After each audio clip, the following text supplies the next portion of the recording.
परिचय। विद्यार्थियों, तैयार हो जाइए। आज हम शंकु परिच्छेद के बारे में पढ़ेंगे। क्या आपने कभी पहिया देखा है? उसका आकार कैसा होता है? हाँ, वह वृत्ताकार होता है। आप में से कितने लोगों के पास अपने घर में डिश टीवी है और क्या आप जानते हैं कि उसका आकार कैसा होता है?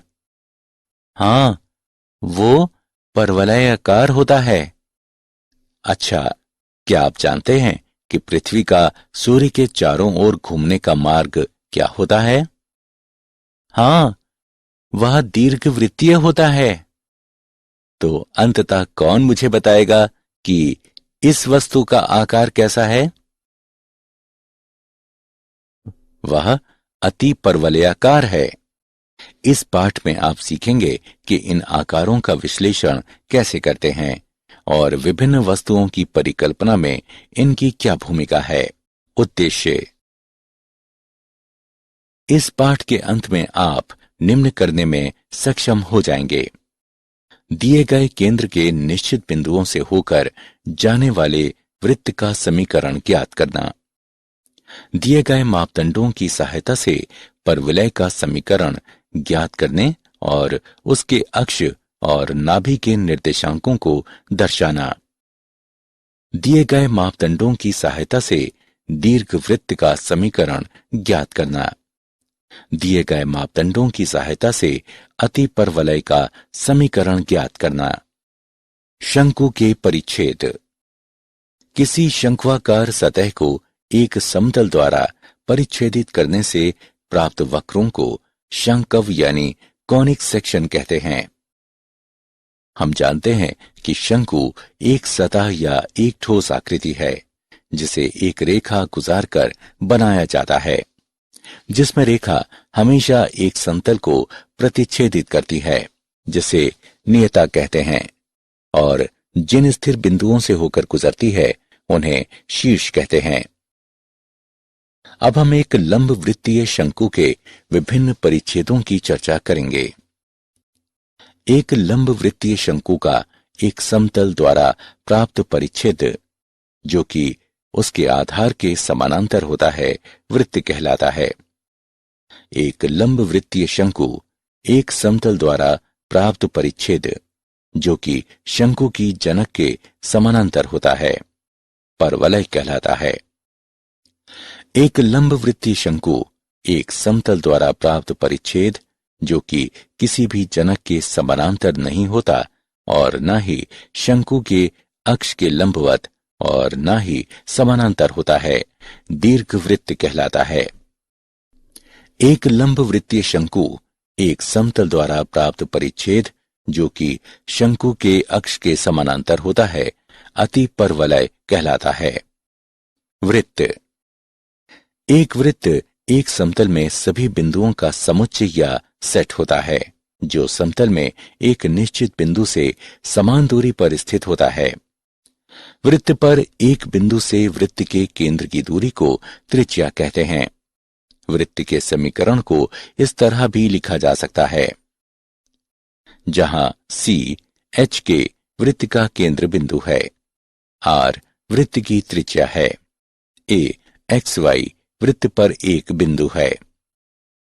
उदाहरण: केंद्र 3, 2 और त्रिज्या 7 से वृत्त का समीकरण ज्ञात कीजिए। हल: हमें वृत्त का केंद्र 3, 2 और त्रिज्या 7 दिया गया है। केंद्र H के और त्रिज्या R के एक वृत्त का समीकरण इस प्रकार दिया गया है। केंद्र और त्रिज्या का मान रखने के बाद हम पाते हैं कि x घटा 3 का वर्ग जमा y घटा 2 का वर्ग बराबर है 7 वर्ग के, जो कि गणना करके हल करने पर x वर्ग जमा y वर्ग घटा 6x घटा 4y बराबर 36 प्राप्त होगा। परवलय। एक समतल वक्र का निर्माण एक लंब वृत्तीय शंकु के प्रतिच्छेदन द्वारा एवं एक शंकु के भाग के समानांतर एक समतल द्वारा अथवा एक निश्चित सरल रेखा से समान दूरी पर स्थित बिंदु जो कि रेखा पर स्थित नहीं है, उसके द्वारा संकेंद्रक द्वारा होता है। निश्चित सरल रेखा को नियता कहते हैं। निश्चित बिंदु को नाभि कहते हैं। परवलय का अक्ष जिस बिंदु पर परवलय को काटता है उसे परवलय का शीर्ष कहते हैं। नियता के लंबवत और नाभि से होकर जाने वाली रेखा को परवलय का अक्ष कहते हैं। परवलय का मानक समीकरण: यदि शीर्ष मूल बिंदु पर हो और इसके सममित अक्ष x अक्ष या y अक्ष के अनुदिश हों, तो परवलय के ऐसे 4 संभव दिक् विन्यास हैं।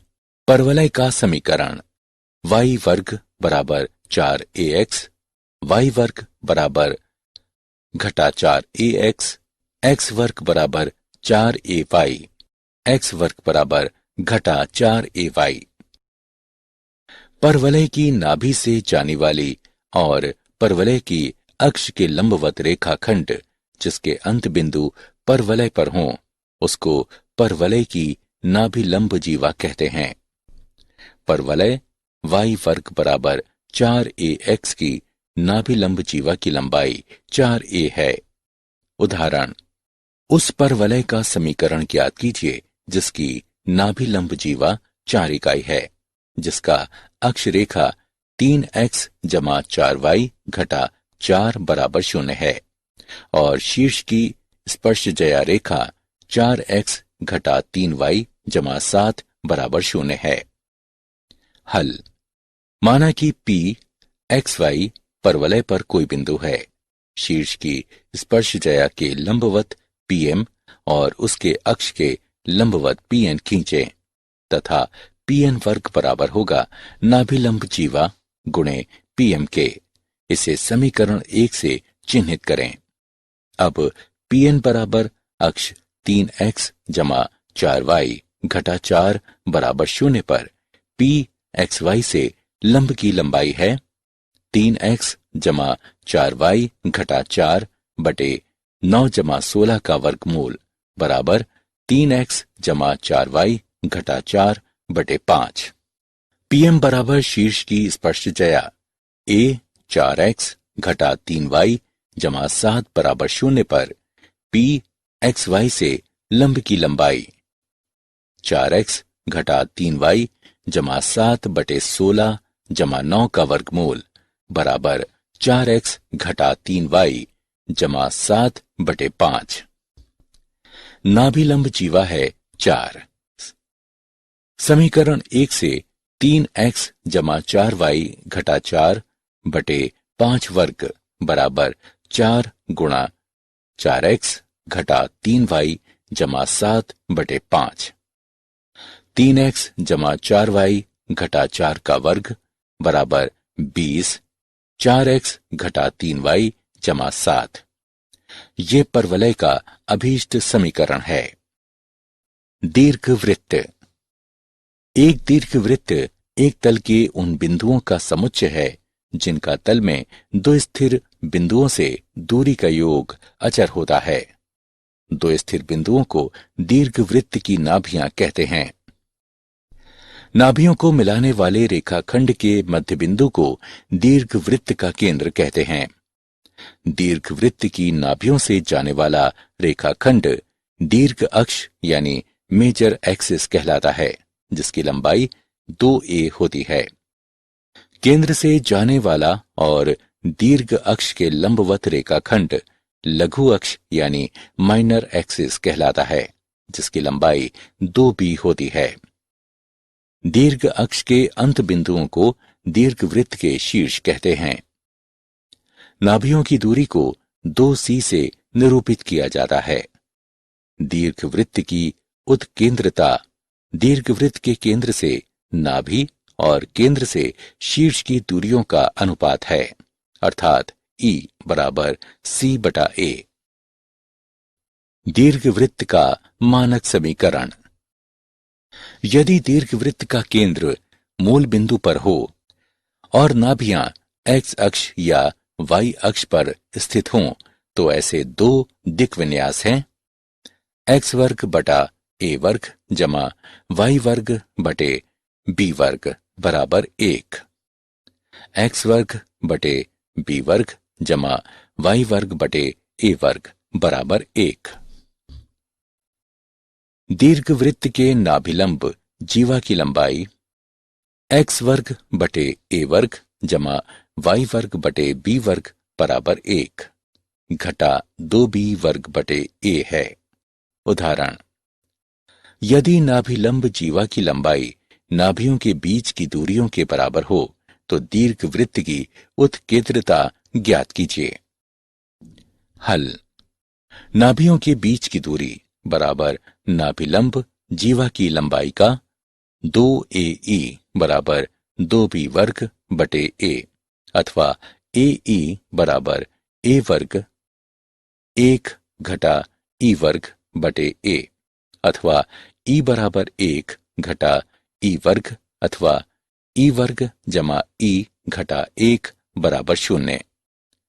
ई बराबर घटा 1 जमा घटा 1 जमा 4 का वर्गमूल बटे 2 बराबर घटा 1 जमा घटा 5 का वर्गमूल बटे 2। दीर्घवृत्त के लिए 0 जो छोटा है ई से, 1 जो बड़ा है ई से। अस्वीकृत या उपेक्षित ई बराबर घटा 1 घटा 5 का वर्गमूल बटे 2 जो कि छोटा है 0 से। हमें प्राप्त होता है ई बराबर 5 का वर्गमूल घटा 1 बटे 2। अतिपरवलय, एक अतिपरवलय तल के उन सभी बिंदुओं का समुच्चय है जिनकी तल में दो स्थिर बिंदुओं से दूरी का अंतर अचर या स्थिर होता है। दो स्थिर बिंदुओं को दीर्घवृत्त की नाभियां कहते हैं।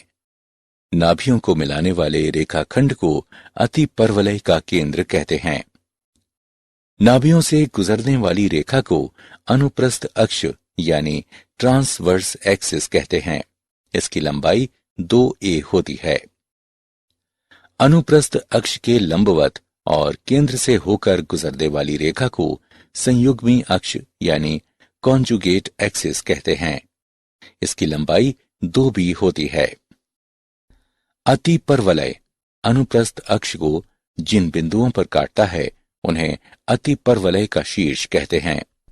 दोनों नाभियों के बीच की दूरी को 2c से निरूपित करते हैं। अतिपरवलय की उत्केंद्रता अतिपरवलय के केंद्र से नाभि और केंद्र से शीर्ष की दूरियों का अनुपात है, अर्थात E बराबर c बटे a, चूंकि c बड़ा है और बराबर है a से, इसलिए उत्केंद्रता कभी भी 1 से कम नहीं होती है। अतिपरवलय के मानक समीकरण। अतिपरवलय का केंद्र मूल बिंदु पर और नाभियां x अक्ष और y अक्ष पर स्थित हों तो ऐसे दो दिक् विन्यास होंगे, x वर्ग बटे a वर्ग घटा y वर्ग बटे b वर्ग बराबर 1, y वर्ग बटे a वर्ग घटा x वर्ग बटे b वर्ग बराबर 1। अतिपरवलय की नाभिलंब जीवा की लंबाई 2b वर्ग बटे a है। उदाहरण, यदि संयुग्मी अक्ष की लंबाई 5 हो और उनके नाभियों के बीच की दूरियां 13 हों तो अतिपरवलय का समीकरण ज्ञात कीजिए। हल, मान लीजिए कि अतिपरवलय का समीकरण x वर्ग बटे a वर्ग घटा y वर्ग बटे b वर्ग बराबर 1, संयुग्मी अक्ष बराबर 2b बराबर 5, b बराबर 5 बटा 2 है। नाभियों के बीच की दूरी बराबर 2ae बराबर 13, ae बराबर 13 बटे 2। अब b वर्ग बराबर a वर्ग e वर्ग घटा 1, a वर्ग जमा b वर्ग बराबर a वर्ग e वर्ग, a वर्ग जमा 5 बटे 2 का वर्ग बराबर 13 बटे 2 का वर्ग, a वर्ग बराबर 13 बटे 2 का वर्ग घटा 5 बटे 2 का वर्ग बराबर 36। अति परवलय का समीकरण x वर्ग बटे 36 घटा y वर्ग बटे 25 बटे 4 बराबर 1, अर्थात x वर्ग बटे 36 घटा 4y वर्ग बटे 25 बराबर 1। क्या आप जानते हैं, यूक्लिड प्राचीन यूनान का एक गणितज्ञ था। उसे ज्यामिति का जनक कहा जाता है। उनके ग्रंथ गणित के इतिहास में गणितीय शिक्षण के लिए सबसे सफलतम कृति है। रने डेकार्ट ने ज्यामिति के क्षेत्र में एक महत्वपूर्ण योगदान दिया। उसने वैश्लेषिक ज्यामिति का विकास किया। सारांश। आइए हमने जो कुछ सीखा है उसे संक्षेप में दोहराएं। वृत्त समतल के उन बिंदुओं का समुच्चय होता है जो तल के एक स्थिर बिंदु से समान दूरी पर होते हैं। केंद्र एच के और त्रिज्या आर के एक वृत्त का समीकरण है। एक परवलय तल के उन सभी बिंदुओं का समुच्चय है जो एक निश्चित सरल रेखा और तल के एक निश्चित बिंदु जो रेखा पर स्थित नहीं है उससे समान दूरी पर हैं। नाभियों ए 0, ए जो 0 से बड़ा है और नियता x बराबर घटा a के परवलय का समीकरण है।